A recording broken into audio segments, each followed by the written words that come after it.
నమస్తే, welcome to మన Telugu TV special story.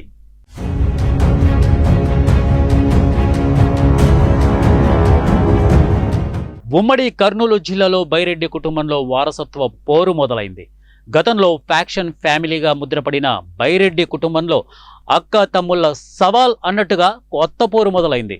Nandyal ఎంపీగా టీడీపీ మహిళా నేత బైరెడ్డి శబరి కొనసాగుతుండగా జిల్లా పరిధిలోని నందికొట్కూరు నియోజకవర్గ వైసీపీ ఇన్ఛార్జిగా ఆమె సోదరుడు బైరెడ్డి సిద్ధార్థరెడ్డి వ్యవహరిస్తున్నారు.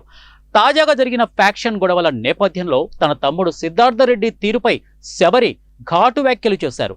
సిద్ధార్థరెడ్డిని ఇంటి పేరుతో సంబోధించవద్దని, ఆయన్ను సిద్ధార్థరెడ్డి లేదా బైరెడ్డి సిద్ధార్థరెడ్డిగా గుర్తించాలని అన్నారు. అంతేకాని బైరెడ్డి పేరును ఆపాదించవద్దని అన్నారు. బైరెడ్డి అంటే తానేనని, బైరెడ్డి కుటుంబానికి తానే వారసురాలేనని చెప్పిన శబరి సిద్ధార్థరెడ్డిని కేవలం బైరెడ్డి అని సంబోధించవద్దని కూడా ఆమె సంచలన వ్యాఖ్యలు చేశారు.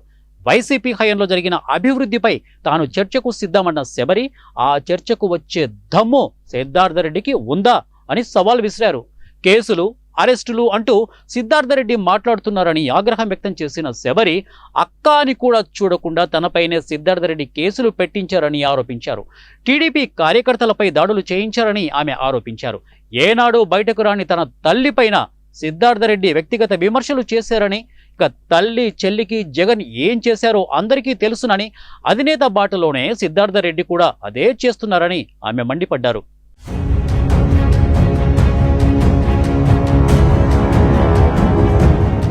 ఉమ్మడి కర్నూలు జిల్లాలోని నందికొట్కూరు నియోజకవర్గం నుండి బైరెడ్డి రాజశేఖర్ రెడ్డి తండ్రి శేషశయన రెడ్డి ఎమ్మెల్యేగా ఉన్నారు. ఆ తర్వాత ఆయన రాజకీయ వారసుడిగా రాయలసీమ యూత్ సర్వీస్ సొసైటీని స్థాపించి కేసీ రైతాంగం పక్షాన నిలబడి సాగునీటి కోసం పాదయాత్ర నిర్వహించారు.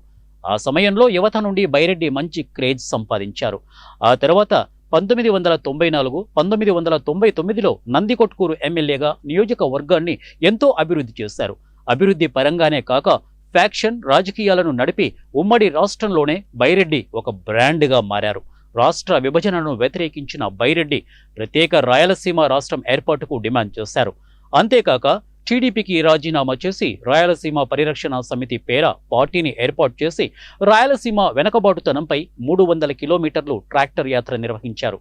అయితే ప్రజల నుంచి పెద్దగా ఆదరణ లభించకపోవడంతో తిరిగి ఆయన కాంగ్రెస్ తర్వాత బీజేపీలో చేరారు. అయితే బైరెడ్డి రాజశేఖర్ రెడ్డి కుమార్తె డాక్టర్ శబరి 2014లో ప్రత్యక్ష రాజకీయాల్లోకి ఎంట్రీ ఇచ్చారు.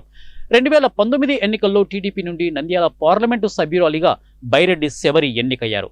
ఇదిలా ఉంటే రాజశేఖర్ రెడ్డి సోదరుడు, కడప జిల్లాలో స్థిరపడ్డ బైరెడ్డి మల్లికార్జున రెడ్డి కుమారుడు సిద్ధార్థరెడ్డి మల్లికార్జున రెడ్డికి రాజకీయాలతో సంబంధం లేకున్నా సిద్ధార్థరెడ్డి మాత్రం తన పెద్దనాన్నను స్ఫూర్తిగా తీసుకొని అనే కంటే ప్రజల్లో బైరెడ్డి రాజశేఖర్ రెడ్డి ఆదరణ చూసి పెదనాన్న వెంట రాజకీయాల్లో తిరిగారు. అప్పుడు సిద్ధార్థరెడ్డి తెర మీదికి వచ్చారు. అయితే 2019 ఎన్నికలకు ముందు ఓ హత్య కేసులో సిద్ధార్థరెడ్డితో పాటు బైరెడ్డి కుటుంబం అంటే తాత, పెదనాన్నలు ముద్దాయిలయ్యారు. సిద్ధార్థరెడ్డి దూకుడు స్వభావం నచ్చక బైరెడ్డి రాజశేఖర్ రెడ్డి సిద్ధార్థరెడ్డిని దూరంగా ఉంచారు. ఆ తర్వాత రాజకీయాల్లోకి వచ్చారు. 2019 ఎన్నికలకు ముందు సిద్ధార్థరెడ్డి వైసీపీలో చేరారు. వైసీపీ హయాంలో ఆయన ఏపీ క్రీడా ప్రాధికారిక సంస్థ చైర్మన్గా పనిచేశారు. ఆడుదాం ఆంధ్రాలో జరిగిన అవినీతిలో సిద్ధార్థరెడ్డికి కూడా పాత్ర ఉందన్న ఆరోపణలు వినిపిస్తున్నాయి. ఈ విషయంపై సిద్ధార్థరెడ్డి స్పందించారు. ఎలాంటి అవినీతి జరగలేదని అన్నారు. అంతేకాక ముఖ్యమంత్రి, ఉప ముఖ్యమంత్రులపై తీవ్ర స్థాయిలో ఆరోపణలు చేశారు. మద్యం సేవించి అసెంబ్లీకి వెళ్తున్నారా అని ఎద్దేవా చేశారు. అంటే ఏమన్నా అసెంబ్లీకి మామూలుగానే పోతున్నారా, ఏమన్నా సేవించి పోతున్నారా? ఆరోపణలు ఎన్ని రోజులు ఈ ఆరోపణలు, ఈ పనికి మాలిన ఆరోపణలు?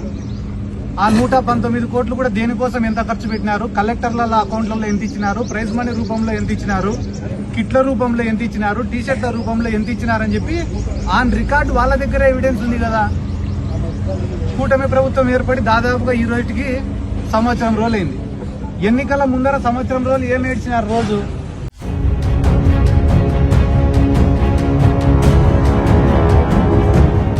ఈ విషయంపై కూడా బైరెడ్డి శబరి కౌంటర్ ఇచ్చారు. ఏదేమైనా ప్రస్తుతం బైరెడ్డి వారసత్వంపై అక్క తమ్ముళ్ల మధ్య దుమారం రేగుతోంది. మొన్న యువత పోరు అని చెప్పి వైఎస్ఆర్సీపీ ప్రభుత్వము పెట్టారు. ఒక చాలా పెద్ద ఎత్తున కార్యక్రమం పెట్టుకోవాలని చూసుకున్నారు, కానీ ఒక కార్యక్రమం నిర్వహించారు. దాంట్లో భాగంగా కొంతమంది నాయకులు అనవసరంగా పిచ్చి పిచ్చి మాటలు మాట్లాడుకుంటూ మరి మొన్న ఎవరో సిద్ధార్థ రెడ్డి వచ్చి మాట్లాడాడు. పాపము స్క్రిప్ట్ రాసిన వాళ్ళు ఒక రోజు ముందు స్క్రిప్ట్ ఇచ్చినట్టున్నారు, బాగా చదువుకొని వచ్చి మాట్లాడుతున్నాడు. ఏం లే, చాలా నెలల నుంచి పాపం ఆయనకు యూట్యూబ్లలో, ఫేస్బుక్లలో, సోషల్ మీడియాలలో షేర్స్, లైకులు రాక మళ్ళీ ఇప్పుడు వచ్చి నోటికి వచ్చిన మాటలు సీఎం గారిని, పవన్ కళ్యాణ్ గారిని, లోకేష్ అన్నను అందరినీ మాట్లాడడం అనేది నేను ఖండిస్తున్నాను. ₹1 కావచ్చు, 10 కోట్లు కావచ్చు, 100 కోట్లు కావచ్చు, అవినీతే, అది ఖచ్చితంగా బయటికి వస్తుంది. ఆడేదో స్క్రిప్ట్ రాసుకొని 300 కోట్లు, 200 కోట్లు అని మాట్లాడితే కాదు. అదే అంటున్నా, ఏదో పెద్ద కొండను తవ్వి ఎలకను పట్టినట్టు అని ఏదో డైలాగ్ కొట్టినాడు కదా, ఆ ఎలకను కొండను తవ్వాల్సిన అవసరము లేదు. ఖచ్చితంగా ఎక్కడ ఏం జరిగిందో అవినీతి జరిగితే మాత్రము జరిగింది అని అంటున్నారు. ఖచ్చితంగా వాళ్ళకి శిక్ష అయితే ఉంటుంది. బైరెడ్డి వంశాన్ని కాపాడిందంటే ఈరోజు బైరెడ్డి శబరి, బైరెడ్డి సిద్ధార్థ కాదు. వాడికి ఎక్కడి నుంచి వచ్చిందండి బైరెడ్డి పేరు? బైరెడ్డి రాజశేఖర్ రెడ్డి ద్వారా పేరు తెచ్చుకున్నాడు. అంతేగాని బైరెడ్డి సిద్ధార్థ రెడ్డి అని అనొద్దండి. ఎక్కడ కూడా బైరెడ్డి అనొద్దండి. అది నా సొంత పేరు, నా ఇంటి పేరు. వాడికి ఒక పేరుంది, సిద్ధార్థ రెడ్డి అని ఒక పేరుంది. వీలైతే బైరెడ్డి సిద్ధార్థ రెడ్డో అని అనండి. అంతేగాని బైరెడ్డి అంటే అది నన్ను అన్నట్టు, నా ఫ్యామిలీని, నా కుటుంబాన్ని అన్నట్టు అవుతుంది. ఎవరండి వాళ్ళు?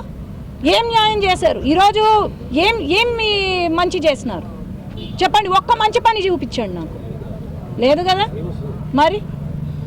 ఇంటి పేరు ఏం పోదు, కానీ వాళ్ళకు కూడా ఒక పేరుంది కదా, సిద్ధార్థ రెడ్డి అని పేరుంది కదా.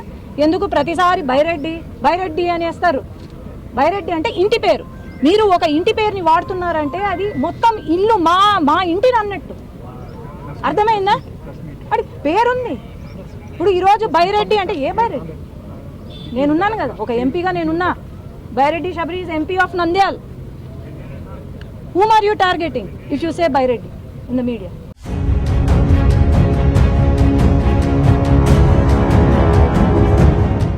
ఇది ఇవాల్టి మన తెలుగు టీవీ స్పెషల్ స్టోరీ. మరొక న్యూస్ స్టోరీతో మీ ముందుంటాను. అంటిల్ దెన్ కీప్ వాచింగ్ మన తెలుగు టీవీ న్యూస్.